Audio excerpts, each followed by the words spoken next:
Hey guys, it's a stream here. I am in Spanish Cave in beautiful British Columbia. Unfortunately, I can't disclose the exact location, um, but as you can see, it is quite dark outside. You can barely see a couple lights from out there. Just gonna turn my light on. So, before we get started, I am gonna take you guys for a quick tour through a little bit of this cave. I won't be going all the way through because, as you can hear by the water running, probably it is the wet season. So there are some areas I won't be going through until probably the summer. But first, before we start, a quick science lesson. This white stuff in front of me is called calcite, and as you can see right now, there's no water running over it. It's quite dry, so I definitely don't want to touch it. This calcite is the main reason we want to preserve caves. It creates some beautiful speleothems, or formations, and it can take hundreds to millions of years to build up, and a single touch, even with a gloved hand, will break off little lateral connections that it uses to build up and create a smooth surface that nothing will grab onto. And also, the dirt and oils from our fingers will amplify that process, and you'll end up with dirty brown, sometimes even black calcite that will not grow anymore whatsoever, no matter what. Now, I am glad to see that people haven't been touching this area. It is right in the entrance, easily accessible, so it is awesome. They haven't touched it, they've kept it all pristine, especially since there isn't water running over it, so it is not growing. And how it forms is water seeps in through the Earth's surface, through cracks, collecting carbon from organic material, dead plants, dead animals, whatever is built up in the soil. And then it goes through limestone and collects calcium from that, slowly dissolves away the limestone rock. And as it enters the cave system, it off-gases the carbon. So the carbon molecules let go of the calcium, and with the more air around them, less pressure, they are free to release off into the atmosphere in the cave system, and eventually off into the free air outside. So we're left with the water with the calcium minerals in it, and those, as the stream begins to slow down, just grab onto the rock on rough surfaces on it and slowly begin to build up over tens to hundreds of years. And after, there's no telling how long this simple layer on this wall would have taken to grow. Because it's a dry wall, or because it's so dry, I would say it took at least a few hundred years. Looking how far back the flowstone goes in the middle there. Yeah, it's just awesome to see, and we really want to protect this stuff because a simple touch can break it and stunt its growth for the life of the cave. And it takes thousands to millions of years to create these formations, and you can see there's a little bit broke off right here, which is sad to see, especially in such a dry area. But enough about the science. I am going to be holding my phone with one of my hands. That's another reason I won't be going so far into the cave today, is I won't be able to utilize my full 3 points of contact at all times. Now, I am breaking the #1 rule of caving, which is don't go alone, but you can kind of bypass that as long as you know the cave well enough, and you definitely follow the next 2 rules, which is let people know where you're going and have a call out time so they know when to send the search party out, or how long to wait before sending the search party out. So let's move on. You can see it gets a bit tight here and then opens right up. We have more of that calcite up top here. You can see there was a nice bacon strip there, but it got broken off, unfortunately. There's still some nice curtains, some awesome flowstone up top, right in the crevice there. There's a bit that is silt stained. That was dirt that came in with the water. That was probably from when the landowner built up top. It loosened with soil and it ran in with the water and calcium. And you can see here, this is an example of calcite that has been touched. It is still brown, so it is recoverable, but it's in a high traffic area that will be getting grabbed quite a bit as a handhold as people work their way down to the next level. Okay, like I'm about to do now. You can see it kind of goes down there. That just leads further. You can't really squeeze through that at all. This is a cat hole here. Another cat hole here. You can see they kind of just squeeze out to a point where you can't get through them. And that is just an open crack, not able to squeeze through anywhere, and that just leads to the outside. And this is a bedding fracture, or a bedding plane. So that is where the rock would have cracked as the tectonics moved below it and built up the landscape. And now moving on. You'll see right above we have some awesome curtains, flowstone curtains.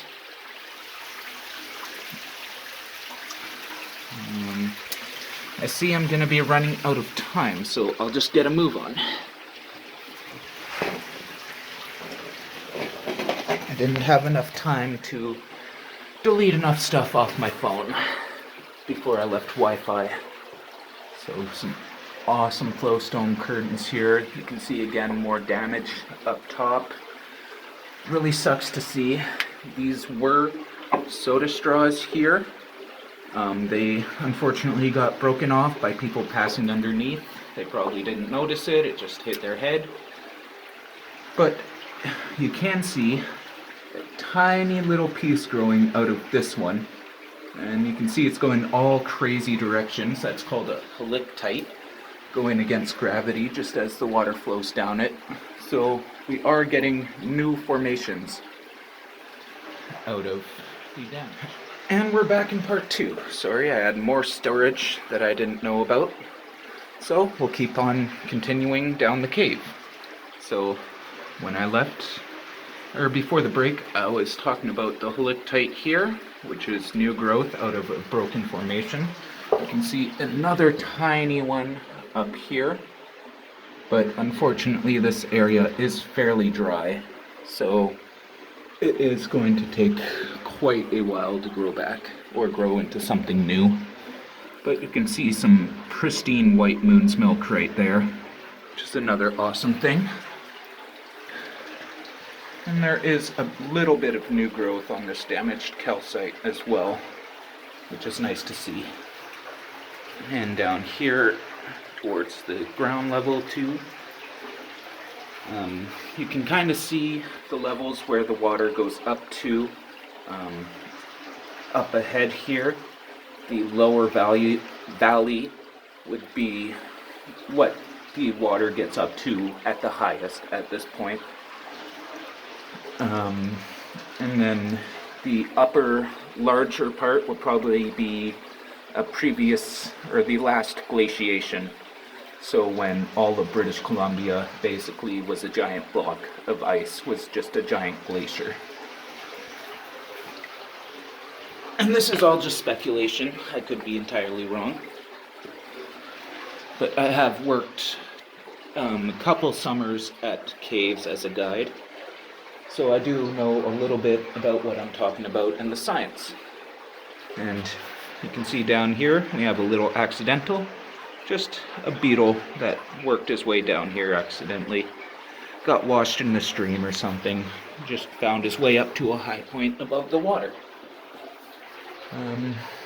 Down there, it's not too interesting. It just goes around and then comes back around where we're going to be going next. I just wanted to show you guys this little area, because you can see way in the back there is, if it'll zoom or focus,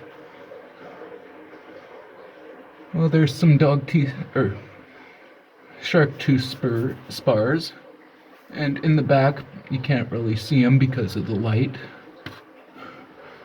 and the focusing, but there's some soda straws that have become columns. They're connecting the top of the little phreatic tube there to the bottom.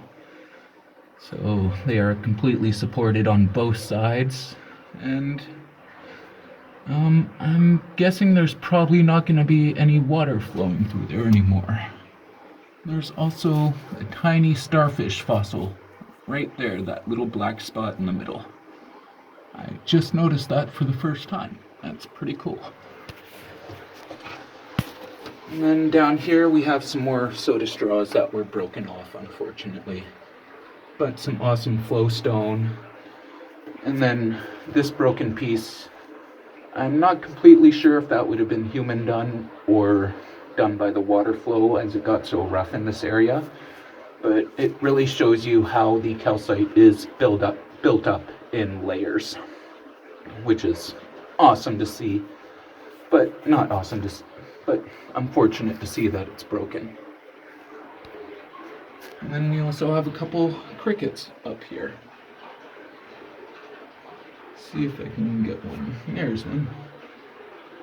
Hello, little buddy. And so let's turn around.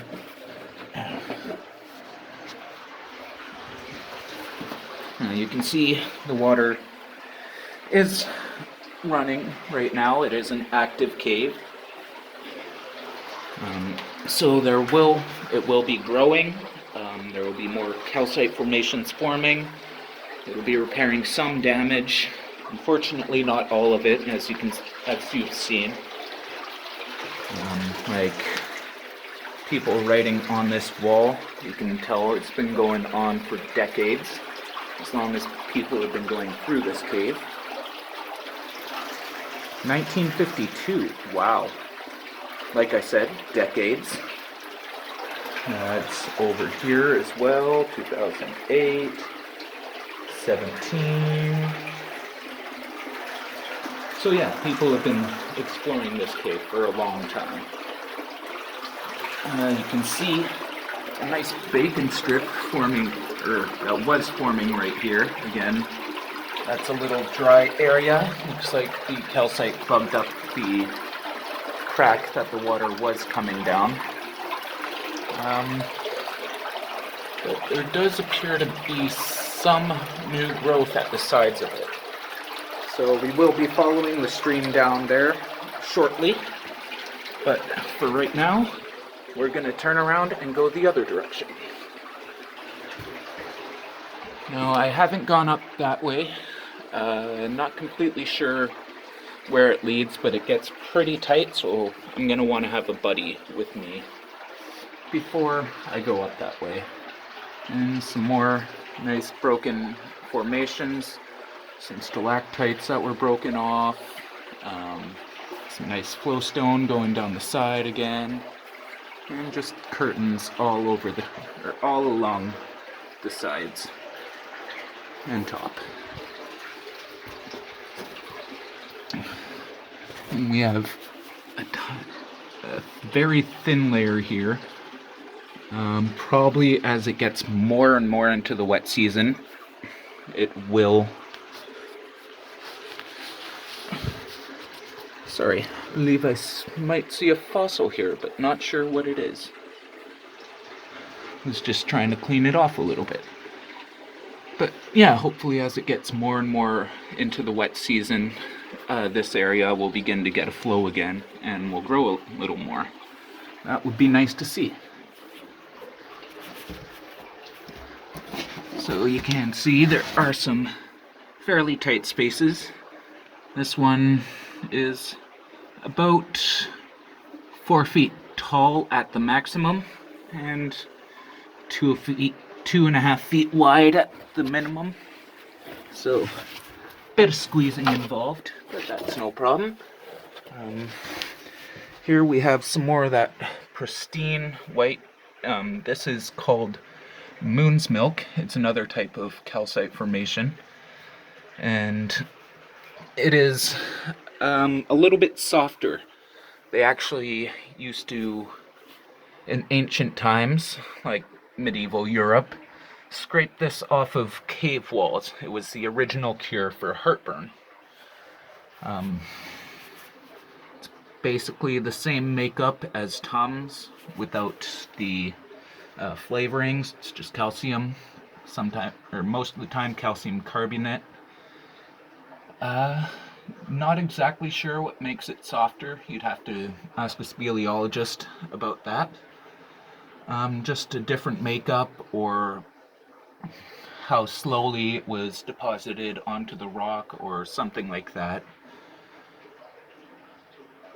How much calcium it's composed of, how much water. There could be many factors that create moon's milk as compared to the harder calcite. But carrying on, we have another or more side passages this way. Haven't really explored them. I did a little bit, but most of them just cat hole out. 2 points where I can't get through. And this is again a nice bedding fracture. Those are what most caves are formed along, is bedding planes and bedding fractures, as the water works its way in and slowly dissolves the rock around it. It usually starts as a river or stream bed. You can see this is actually a whole calcite shelf, and you can hear I'm actually walking on a calcite shelf, but unfortunately it's all covered in dirt and well traveled. So it does sound fairly hollow below me. But here, in this area, you can actually see some water dripping. So that flow stone right in front of me is continually growing. And it'll be nice to see how much whiter it gets over the years, hopefully.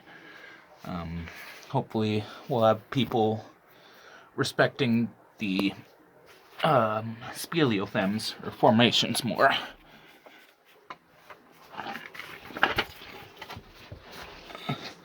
So you can see it's just a large flat area here. Would be fairly hard to crawl through. So this will basically be the turnaround point.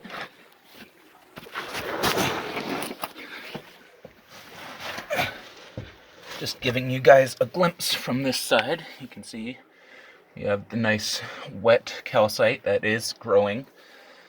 You can see right down the middle where the water is running that it is actually a little whiter than around the sides. Now, that brown could be from people traveling over it, or it could also be from that silt staining that I mentioned earlier.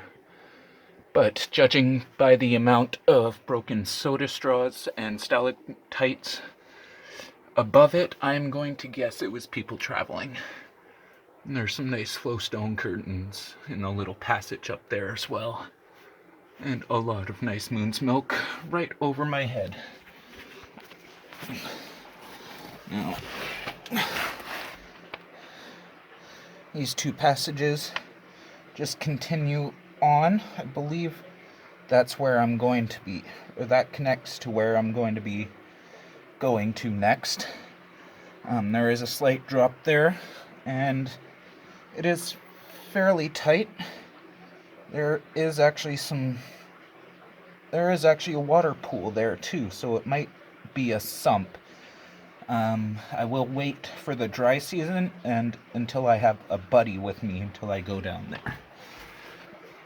And then that one down this way, it is an even tighter squeeze up and down, but you have more room to your sides.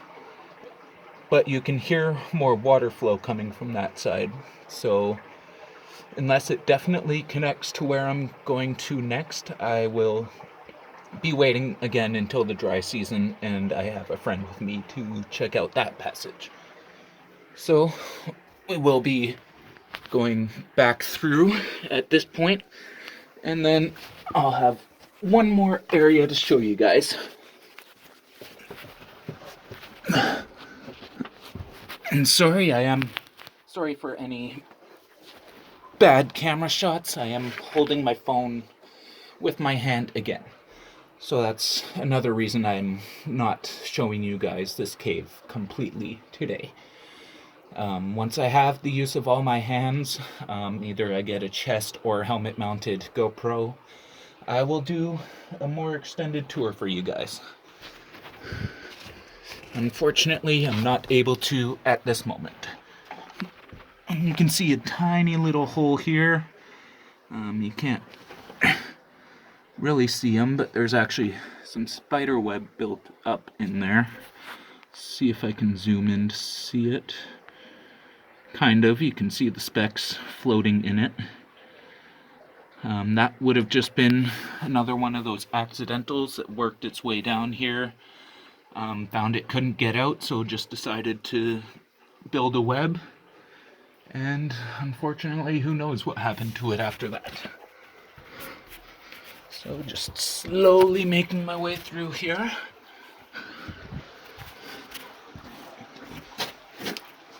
Another side passage that kind of gets fairly narrow and then goes off into possibly the next passage or even further on, who knows. I will in the near future, but not while I'm traveling alone.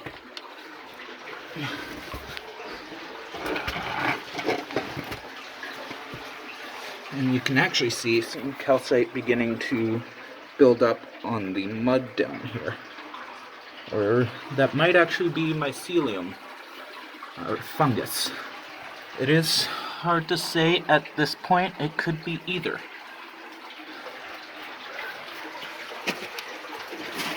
But I will be right here. It looks like it is mycelium, but around this corner, it could be calcite. I will be sure to keep an eye on that and see how it develops in the future. And you can also notice how my voice changes as I travel through the different chambers. Before we carry on, I wanted to show you guys another thing I nearly forgot about. And these are speleo gems.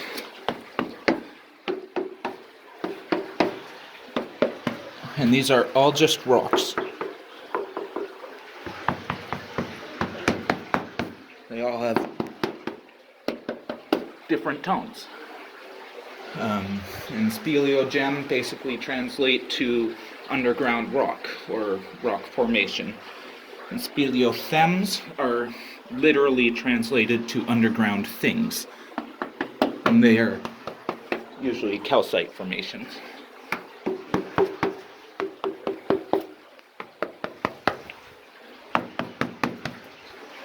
So just another cool thing you'll find in caves all around the world.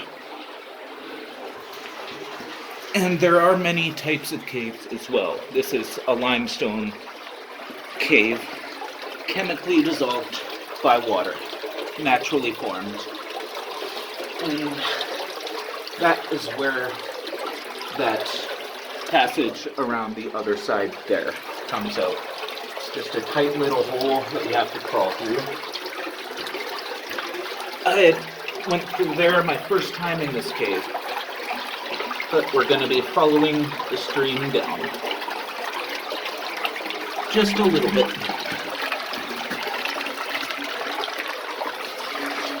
And you'll notice as water gets more scarce, the passage through the rocks gets more and more narrow. So you can tell there used to be a lot more water moving through here, probably during one of those glaciation periods.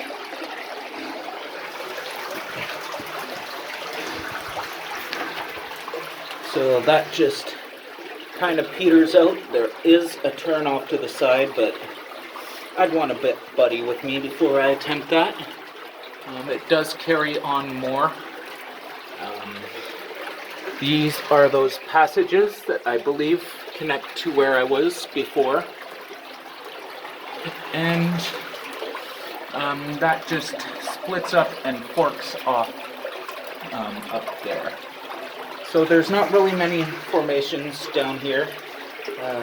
Not sure if you can see it in the video, but there's some cave glitter on the ceiling.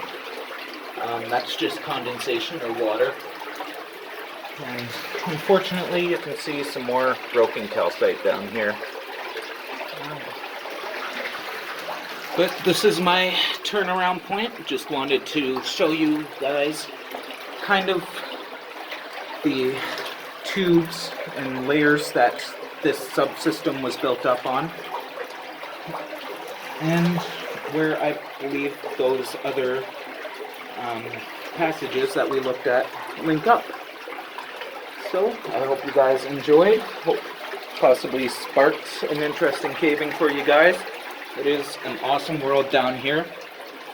If you do get the chance to go caving, if you haven't already, definitely try a lights out if you're not scared of the dark. It is one of the only places where you'll naturally experience absolute darkness.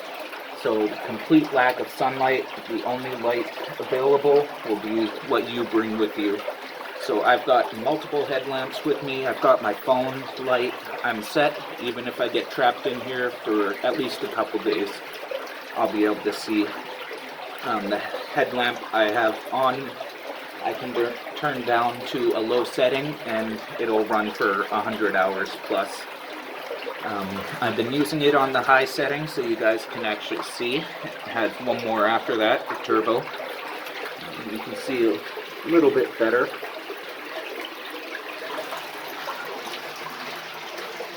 But yeah, that's I suck but I stream. Showing you guys, again, I'm not just about gaming. I do adventurous stuff, go out in the wild, and I'll be hopefully bringing you some more cave videos in the near future. So, as always, I hope you guys enjoyed, and stay classy. I'll see you in the coming weeks.